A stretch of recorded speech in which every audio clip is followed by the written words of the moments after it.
मैं बहनों और बेटियों से कहना चाहूंगा, शोहरों की नाफरमानी ना करो, उनके सामने जुबान दराजियां ना करो। ये इस दौर का ये एक अलग दुखड़ा और एक अलमिया है कि यहां पर शोहर की नाफरमानी भी जुर्म नहीं समझा जाता, जबकि अल्लाह के रसूल क्या इरशाद फरमाने हैं। हुजूर फरमाया कि अगर मेरी शरीयत में सजदा जायज होता तो मैं बीवी को हुक्म देता कि वो शोहर को सजदा करे। जिसके हकूक इतने बताए गए हैं और चंद लम्हों की तकलीफ के इवज में उसकी नाफरमानी कर लेना। और दूसरी रिवायत में हुजूर ने इरशाद फरमाया कि वो औरत कि जो इस हाल में मरी कि उसका शोहर उसके ऊपर खुश था, अल्लाह अकबर। और हुजूर फरमाया वो इस हाल में मरी कि उसका शोहर उसके ऊपर खुश था, तो हुजूर मैं उमर इतनी खुशकिस्मत खातून है कि कल क़यामत के दिन जन्नत में जिस दरवाजे से जाना चाहे जा सकती है, उसे कोई रोकने वाला नहीं होगा। और मैं भाइयों से भी कहना चाहूंगा कि खाने में नमक कम होने पर घर तोड़ने की बातें ना करो। 100% ठीक कोई भी नहीं होता, लहजों में नरमी पैदा करो। तुम मर्द हो, तुम्हें तलाक का हक इसलिए नहीं दिया गया तुम तीसरे दिन घर तोड़ के बैठ जाओ। तुम्हारे ऊपर एतमाद किया गया था कि तुम बर्दाश्त करोगे, घर को आगे लेकर चलोगे। रवैयों की तलखियों के साथ गालियां देकर किसी की बेटी को रुसवा न करो। इस पे हम गौर करें। मेरी माँ जी बड़ी सादा सी दुआ किया करती हैं और मुझे अपनी जिंदगी में इस दुआ की हकीकत नजर आई है। मेरी माँ जी सादा जो पंजाबी लहजे में दुआ किया करती, जब भी हाथ उठाती तो वो कहती कि ऐ अल्लाह सारे दियां धीआं नूं सुख नहीं, किसे दे सदके मेरियां नूं दी। ये इतना हम अक्सर जब छोटे होते थे ना, ये बात समझ नहीं आती थी, लेकिन जब बड़े हुए तो ये बात हकीकत में देखी कि जो किसी की बेटी के लिए सुख मांगता है, रब उसकी बेटी को सुख देता है। लेकिन हम बड़े अजीब लोग हैं, हम अपनी बेटियों के सुख तो मांगते हैं, लेकिन जो घरों में बेटियां किसी की बहू बन के बैठी होती है, हम उनके साथ तराजू तोल के रखते हैं। क्या यार एक बर्तन टूट जाए, मेरे मुआशरे में बहू को गालियां नहीं दी जाती? मेरे माहौल के अंदर बेटी को रुसवा नहीं कर दिया जाता कि तुझे काम करने का नहीं पता? क्या मैं गवारा करता हूं 100 रुपए की प्लेट की खातिर कोई मेरी बेटी या मेरी बहन को ससुराल में गालियां देता फिरे? क्या आप गवारा करते हैं? तो जो हमारे घरों में बैठी हैं वो भी तो किसी बाप की बेटियां हैं। तो कदर करो इन चीजों की। कल हशर के मैदान में जब तराजू रखा गया तो मामला बड़ा सख्त होगा। ये हुकूकुल इबाद है, हमने इसके ऊपर गौर करना है।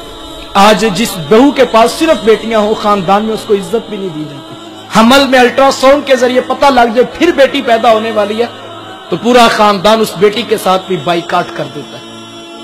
साहिब वो कहां से ला कर दे तुम्हें बेटे? ये तो अल्लाह कुरान में फरमाता है कि अल्लाह जिसे चाहता है बेटे अता करता है, जिसे चाहता है बेटियां अता करता है, जिसे चाहता है दोनों अता करता है और जिसे चाहता है कुछ भी अता नहीं करता। ये उसकी तकसीम है, उसकी तकसीम पे राजी रहने का मिजाज पैदा करो। वो बेटियां जो ससुराल में जिल्लत की जिंदगियां गुजारी हैं, क्या जुर्म है उनके पास? ना सास उसको सीधे मुंह बुलाती है, ना ससुर उससे मोहब्बत का शफकत का एहसास दिलाता है। वो जो तुम्हारे घर में आकर बैठी है वो भी किसी की बेटी है। क्या मैं गवारा करता हूं मेरी बहन या बेटी को ससुराल में बिला वजह गालियां दी जाए सिर्फ इसलिए कि उनके पास बेटियां? क्या आप गवारा करते हैं? तो साहिब जो हमारे घर में बैठी हुई है वो भी तो आखिर किसी बाप की बेटी है, किसी भाई की बहन है।